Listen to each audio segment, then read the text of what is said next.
"Sir, I'm going to have to ask you to step aside. We can't delay boarding over an urn." That was the gate agent's flat response as the elderly man in faded jeans and a plaid shirt clutched the small, polished box close to his chest. His baseball cap read Army Veteran, its brim sun-bleached and bent. He didn't wear dress blues, no medals on display, just quiet purpose written on a weathered face. Around him, no one seemed to care. Most passengers glanced briefly, then turned back to their phones, snacks, or conversations. But at the far end of the gate, a man in a crisp military uniform rose from his seat. Without saying a word, he walked forward, and moments later, not a single person in uniform remained seated. If that moment made you pause, leave a comment. Respect to those who carry their brothers home in silence. Frank Carter, 69, hadn't worn his uniform in decades, but the dull clink of the dog tags beneath his shirt had never left him. They'd rested on his chest since 1973. Constant. Reminders of loyalty, loss, and lifelong duty. That Wednesday, Frank was flying from Colorado Springs to Baltimore, carrying something heavier than luggage. The remains of Corporal Joshua Lane, the only son of Frank's old comrade, Thomas Lane. Joshua had died just 3 weeks earlier in Namway, a tragic training accident. Not in combat, not on foreign soil, but during a standard drill at Fort Benning. There were no headlines, no national flag at half-staff. Just a shattered family, and a promise Frank had sworn to keep decades ago in a foxhole beside Josh's father. If anything ever happens, I'll make sure he gets home. Frank's body ached from the long trip and tight airport chairs. His back protested with every shift. Still, his grip on the wooden urn never loosened. At the connecting gate in Chicago's Midway Airport, he stood at the counter.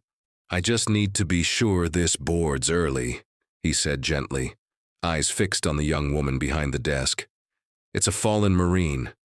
She barely looked up, clearly, overwhelmed from a morning of delays and complaints. "We don't prioritize boxes, sir. Everyone boards by group number."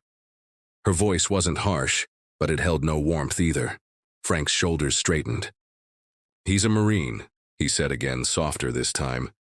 Not out of weakness, but reverence. "It's ashes, not a casket," she replied, scanning her monitor. "That's not covered by exception." "I'm sorry, sir." Frank nodded slowly, absorbing the blow with the quiet grace of someone who had been dismissed before, someone who knew the sting of silence. He stepped back without argument, unwilling to stir trouble. That wasn't his nature, not then, not now. He found a seat near the corner window, one hand over the urn, the other resting on his knee. His fingers curled slightly, as if muscle memory still recalled the weight of a service rifle. His reflection in the window stared back at him.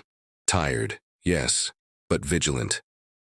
A woman in a blazer whispered to her friend, "I think that's a soldier's urn." The friend just shifted awkwardly and mumbled, "Not our place." Nobody else said a word. The gate kept boarding. People walked past him, never making eye contact. Frank leaned close to the urn and whispered, "Almost there, kid. Your dad's waiting. So is your mom. Whole street's gonna be there to greet you." His phone buzzed in his pocket. A message from Thomas. "Any updates?" Frank typed slowly. "Boarding soon. I'll call when we land." A few seats down, an elderly lady looked at the box, then at Frank's cap. Without a word, she got up and moved to another row, maybe out of respect, maybe discomfort. He didn't hold it against her either way.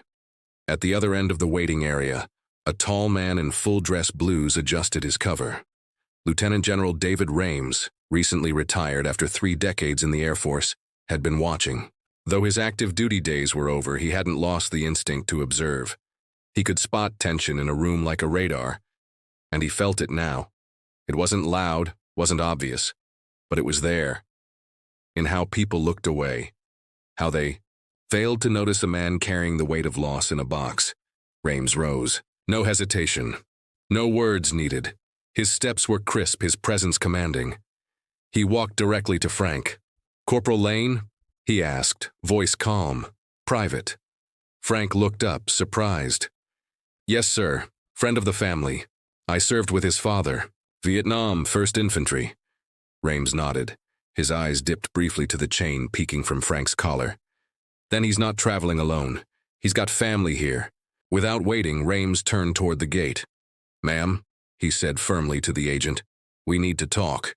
She glanced up, still distracted. "Sir, I can help once I've finished boarding." "That's not a request," Rames interrupted. "The man over there is not checking in a package. He's on escort duty for military remains. That takes precedence." The agent blinked, uncertain. "Sir, that's not typically how we handle ashes." "I know your policy," Rames said.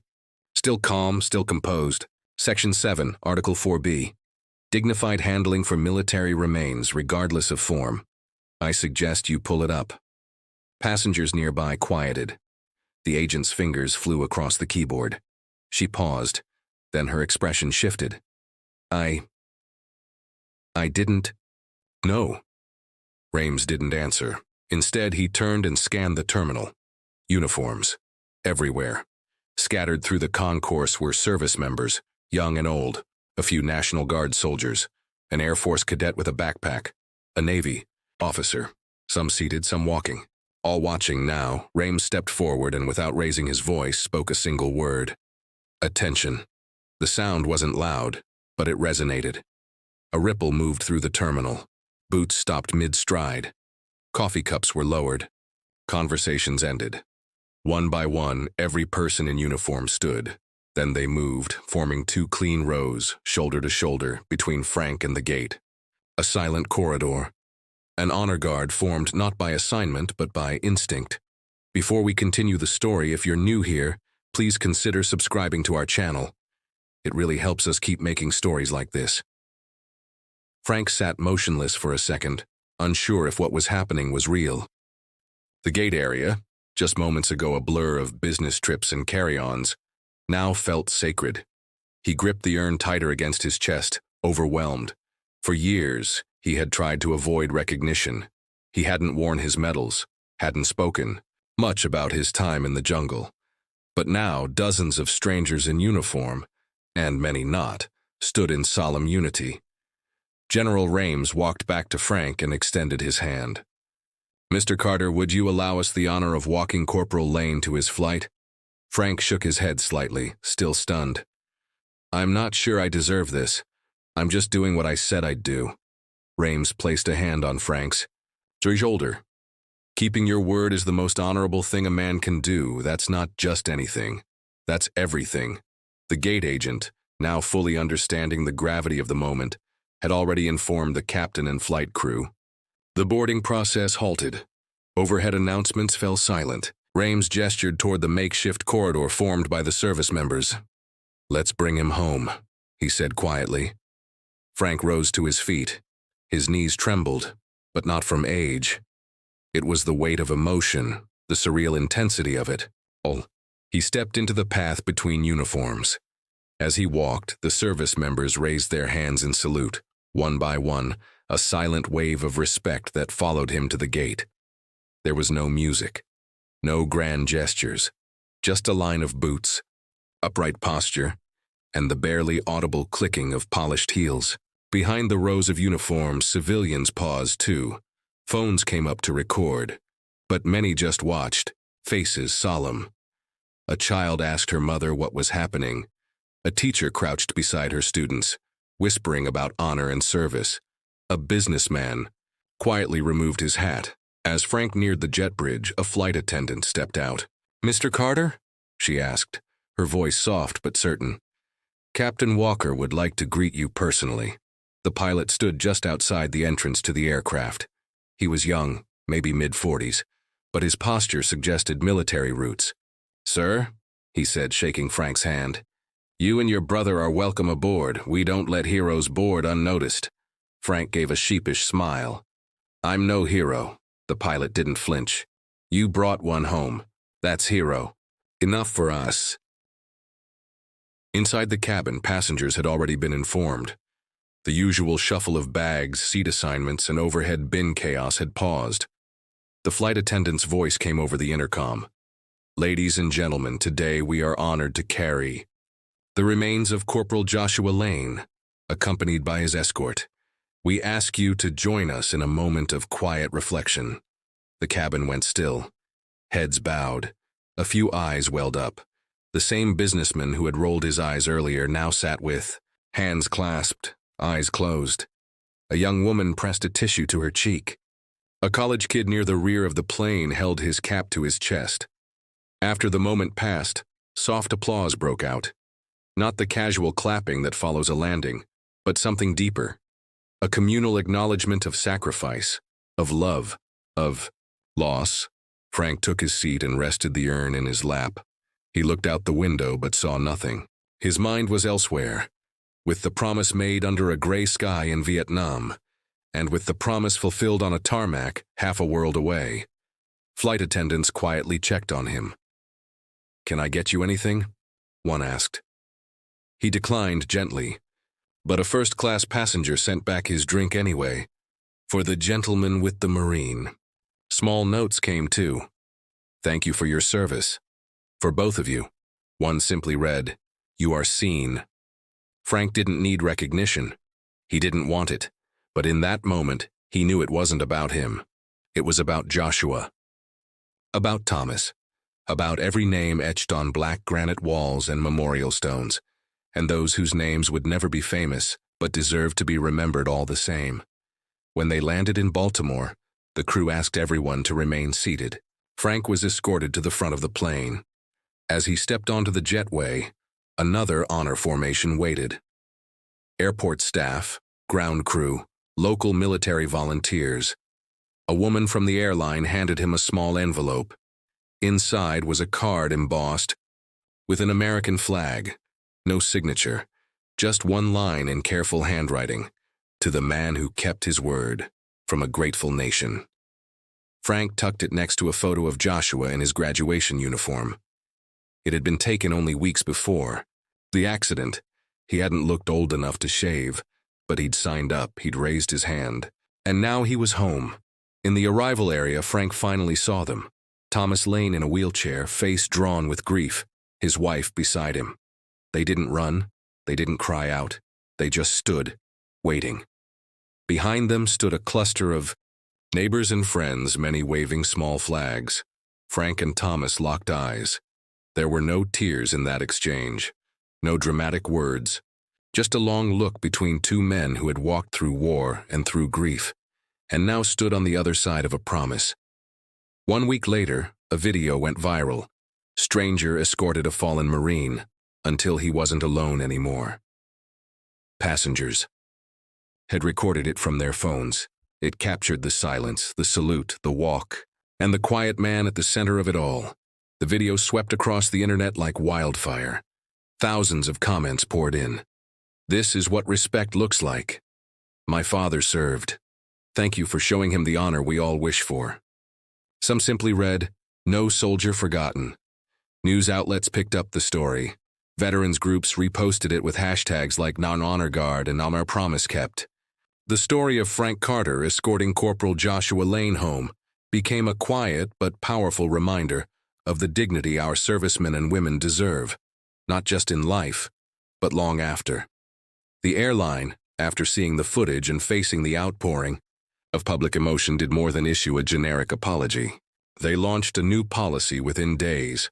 All military remains, whether in caskets or cremated, would receive priority boarding, designated escort procedures, and full recognition, regardless of travel class. They issued a public statement. "Dignity has no upgrade fee. It is our duty." At Chicago Midway, the same gate where Frank had been told to step aside was renamed. A simple plaque was installed above the gate sign. No fanfare, just 2 lines. Gate 27. Honor. Some carry ribbons in their pockets. Others carry them in silence. Frank returned a few weeks later. This time, not to travel, but to visit the Lanes. The funeral had been small, just family and neighbors with a few Marines from Joshua's unit standing at the back. Frank wore his best slacks and a borrowed tie, his hands carrying every letter, every note, every small gesture that had come his way during the escort. He passed them to Sarah Lane, Joshua's mother. "You kept your word," she whispered, her hands trembling as they held Frank's. Frank nodded. He earned it. That uniform, that's all that mattered. A few days later, General Rames called. He had tracked down Frank's number using old military channels. "Mr. Carter," he said, "you won't walk alone again. We've formed a group, volunteer escorts, veterans like you. Next time you fly, we'll be there. And if you're ever willing, we'd be honored to have you walk with us." Frank hesitated at first. Recognition still didn't sit comfortably with him. But when Rames explained this was bigger than him, that it was about the next family, the next promise, the next silent walk, Frank understood. Now, once a month, Frank joins younger veterans at escort ceremonies. He doesn't speak much, doesn't tell stories or stand in front. But when a young Marine misaligns his stance during the salute, Frank gently adjusts it. When someone new joins the ranks and looks nervous, Frank gives them a nod, just enough to steady their hand. The new escorts know who he is. They've seen the video, but no one brings it up.